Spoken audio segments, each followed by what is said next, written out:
െല്ലാം തന്നെ പൂർണ്ണമായും ജമ്മു, പത്താൻകോട്ട്, ജലന്ധർ അങ്ങനെ ഇന്ത്യയുടെ കശ്മീരിന്റെ ഏറ്റവും പ്രധാനപ്പെട്ട കേന്ദ്രങ്ങളിലേക്കൊക്കെ ആക്രമിക്കാൻ ആണ് പാകിസ്ഥാൻ ലക്ഷ്യമിട്ടത്. അങ്ങനെ ഒരു നീക്കത്തിന് മുതിരുകയാണെങ്കിൽ അതിനുള്ള ധൈര്യം വേണ്ട എന്ന് പ്രഖ്യാപിക്കുന്ന തരത്തിലാണ് ആ എയർ ഡിഫൻസ് സംവിധാന സിസ്റ്റത്തെ മുഴുവൻ അങ്ങ് തകർത്ത് കളഞ്ഞിരിക്കുന്നത്.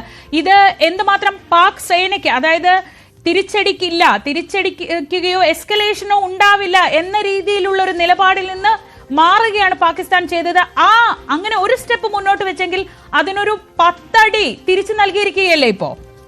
അതെ, അങ്ങനെ തന്നെ പറയാം. പാകിസ്ഥാനെ സംബന്ധിച്ച് പാകിസ്ഥാന്റെ വ്യോമ പ്രതിരോധ മേഖല, വ്യോമസേനയെ അപ്പാടെ നിർവീര്യമാക്കുന്ന തരത്തിലേക്കാണ് ഇന്ത്യയുടെ പ്രത്യാക്രമണം ഉണ്ടായിരിക്കുന്നത്. പ്രത്യേകിച്ച് ചൈനീസ് നിർമ്മിത HQ-9 പ്രതിരോധ സംവിധാനം പാകിസ്ഥാനെ സംബന്ധിച്ച് ഏറ്റവും ആധുനികമായ പ്രതിരോധ സംവിധാനമാണ്. ആ HQ-9 പ്രതിരോധ സംവിധാനത്തെ ആകാശത്ത് പാകിസ്ഥാൻ എത്രത്തോളം നിയന്ത്രണം ഉണ്ടായിരുന്നോ ആ നിയന്ത്രണ സംവിധാനത്തെ തന്നെയാണ് തകർത്തിരിക്കുന്നത്. ഇനിയൊരു പ്രത്യാക്രമണം ആകാശം വഴി പാകിസ്ഥാനിൽ നിന്ന് ഇന്ത്യയിലേക്ക് ഉണ്ടാവരുത്. അതുകൊണ്ട് തന്നെ ഏതു സംവിധാനം ഉപയോഗിച്ചാണോ ഇവർ ഇന്ത്യയിലേക്ക് ആക്രമണം നടത്തുന്നത് ആ ആക്രമണ സംവിധാനത്തെ അപ്പാടെ തന്നെ വെട്ടിക്കളയുക എന്നുള്ളതാണ്. വിടരും മുമ്പേ കൊഴിഞ്ഞു എന്നൊക്കെ പറയുന്നത് പോലെ പാകിസ്ഥാന്റെ മണ്ണിൽ നിന്ന് ഇന്ത്യയിലേക്ക് ആക്രമണത്തിന് അവർ ആലോചിച്ച് ഇന്ത്യയിലേക്ക് മിസൈലുകൾ തൊടുക്കുന്നതിന് മുമ്പ് തന്നെ ഇന്ത്യൻ പ്രതിരോധ സംവിധാനം ഇതെല്ലാം ഒരു അയൺ ഡോം പോലെ പാകിസ്ഥാന്റെ ആകാശത്തിനു മേൽ നിന്നുകൊണ്ട് ഇന്ത്യ പൂർണ്ണമായും തകർത്തിരിക്കുകയാണ്.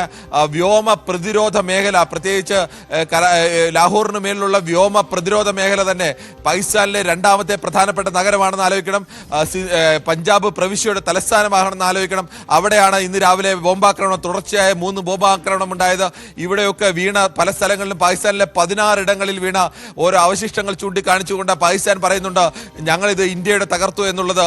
ഇത് ആരുടെ മിസൈലിന്റെ അവശിഷ്ടങ്ങളാണ്, ആരുടെ വിമാനത്തിന്റെ അവശിഷ്ടങ്ങളാണ് എന്നുള്ളത് ഇന്ത്യ കൃത്യമായി തന്നെ തെളിയിക്കുകയാണ്. ഇന്ത്യയിലേക്ക് തൊടുത്തുവിട്ട മിസൈലുകൾ എവിടെ നിന്ന് പുറപ്പെട്ട സ്ഥാനത്ത് തന്നെ അത് അടിച്ചിടാൻ ഇന്ത്യക്ക് കഴിഞ്ഞിരിക്കുന്നു.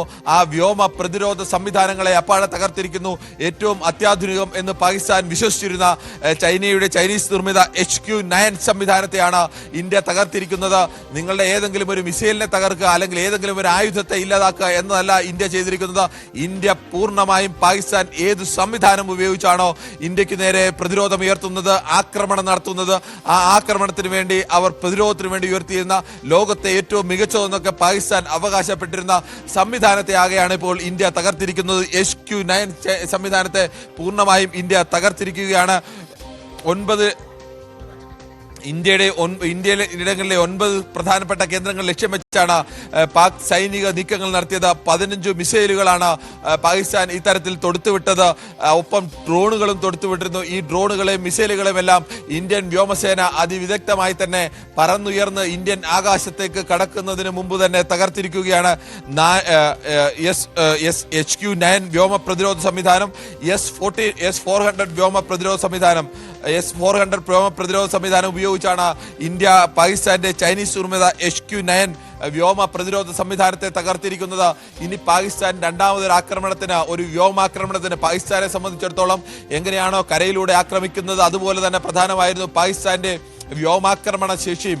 പാകിസ്ഥാനിലും അതിൽ വിശ്വസിച്ചിരുന്നു ലോകരാജ്യങ്ങൾ. ലോകത്തെ 12ാമത്തെ വലിയ പ്രതിരോധ സംവിധാനമാണ്, അല്ലെങ്കിൽ 2ാമത്തെ വലിയ സൈനിക ശക്തിയൊക്കെയായി നിന്ന് പാകിസ്ഥാനു നേരെയാണ് പാകിസ്ഥാന്റെ വ്യോമ പ്രതിരോധ സംവിധാനത്തെ ആകെ ഇന്ത്യ തകർത്തിരിക്കുന്നത്. ഇന്ന് പാകിസ്ഥാന്റെ പല സ്ഥലങ്ങളിലായി ഉണ്ടായ സ്ഫോടനങ്ങളിലടക്കം പാകിസ്ഥാൻ ഏതെങ്കിലും തരത്തിൽ പ്രതികരിക്കാതിരുന്നതിന്റെ കാരണം ലോകം മുഴുവൻ അന്വേഷിക്കുകയായിരുന്നു. എന്തുകൊണ്ടാണ് ഇങ്ങനെ ഒരു സ്ഫോടനം ഉണ്ടായിട്ടും പാകിസ്ഥാന്റെ ഭാഗത്തു നിന്ന് എന്താണ് ഒരു പ്രതികരണം വരാത്തത് എന്നുള്ള അന്വേഷണം ഉണ്ടായിരുന്നു. ഇന്ത്യ ഇപ്പോൾ ഒരു സ്ഥിരീകരണം നൽകുന്നു. ഇന്ത്യയിലെ പ്രധാനപ്പെട്ട 15 കേന്ദ്രങ്ങളിലേക്ക് പാകിസ്ഥാൻ തൊടുത്തുവിട്ട മിസൈലുകൾ അതെല്ലാം തകർത്തിരിക്കുന്നു. ഇന്ത്യ അവരുടെ വ്യോമ പ്രതിരോധ